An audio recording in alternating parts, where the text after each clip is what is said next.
పుట్టినరోజనబడే జయంతికి, గిట్టిన రోజనబడే వర్ధంతికి, రెండు జీవితాలు ఒకటైన వివాహ బంధానికి వేరువేరు ప్రాధాన్యాలుంటాయి. దేని ప్రాధాన్యం దానిదే. కానీ ఒకే రోజుని ఒక్కొక్కళ్ళు ఒక్కో రకంగా పిలుచుకోవడాన్ని ఎట్లా అర్థం చేసుకుందాం? ఎవరి వాదనల్లో నిజం దాక్కుంది, ఎవరి వాదన సమర్థనీయం? చరిత్ర పుస్తకాలు తిరిగేస్తే నిజాలు తెలుస్తాయి. కానీ అటువంటి నిజాలనే వక్రీకరిస్తే అబద్ధాలు పుట్టుకొస్తాయి.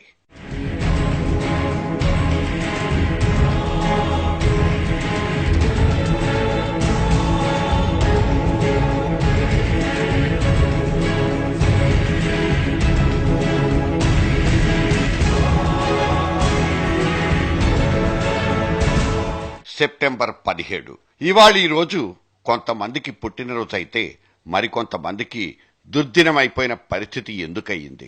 హైదరాబాద్ సంస్థానానికి రాజైన నిజాం నవాబును లొంగదీసుకున్న ఈ రోజు కొంతమందికి దుర్దినమైతే అది సమర్థనీయమా? నిజాం నవాబుల పాలనలో దొర్లిపోయిన ఘోర తప్పిదాల కంటే జరిగిపోయిన గానాబజానాలే గొప్పవన్న కొత్త కొత్త కోణాలు బయటకు రావడాన్ని మనం ఇప్పుడు చూస్తున్నాం. రజాకార్ల ఊచకోతల జమానాయే ఇవాల్టి వితండ వాదులకు పండగ రోజుల్లా పరిణమించడం ఒక వికృతమైన భావన.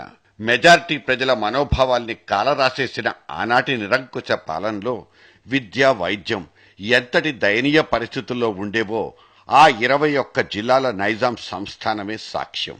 ఒక్క హైదరాబాదునే కేంద్రీకృతం చేసి సాగించిన పాలనలో కట్టుకున్న కట్టడాలు, వాటిలో జరిగిపోయిన కుట్రలు, కుతంత్రాలు చరిత్ర పేజీల్ని తిరిగేసిన ప్రతిసారి ఆగని కన్నీళ్లనే తలపిస్తాయి.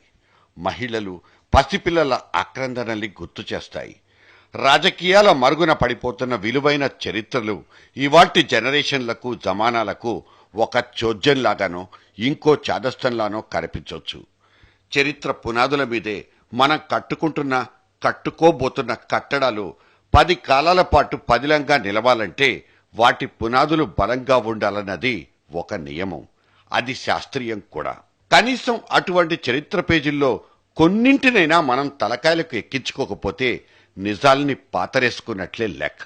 నిజాం నిరంకుశ పాలనకు వ్యతిరేకంగా ఆనాడు జరిగిపోయిన తెలంగాణ సాయుధ పోరాటానికి స్వాతంత్ర్యం వచ్చిన తర్వాత 60ల నుంచి ఆరంభమైన ప్రత్యేక రాష్ట్ర ఉద్యమాలకు చాలా తేడా ఉంది. అది నిజాం నవాబులు, ఆయన తొత్తులు సాగించిన దమనకాండకు పాతరెయ్యాలన్న పోరాటం. వందలాది కుటుంబాలు పోరాటాల బాట పట్టిన నేపథ్యం. మొత్తం మీద ఆనాటి చారిత్రక యుగాన్ని విజయవంతంగా భూస్థాపితం చేసే సరికొత్త వక్రకారులకు వత్తాసు పలికే కార్యక్రమం షురూ అయిపోయింది. అది వేరే విషయం. ఇంతటి మహత్తర పోరాటాల నేపథ్యంలో అభ్యుదయ కవి రాసుకున్న బండెనక బండిగట్టి పాట ఈనాటికి రోమాల్ని నిక్కబొడిపిస్తుంది.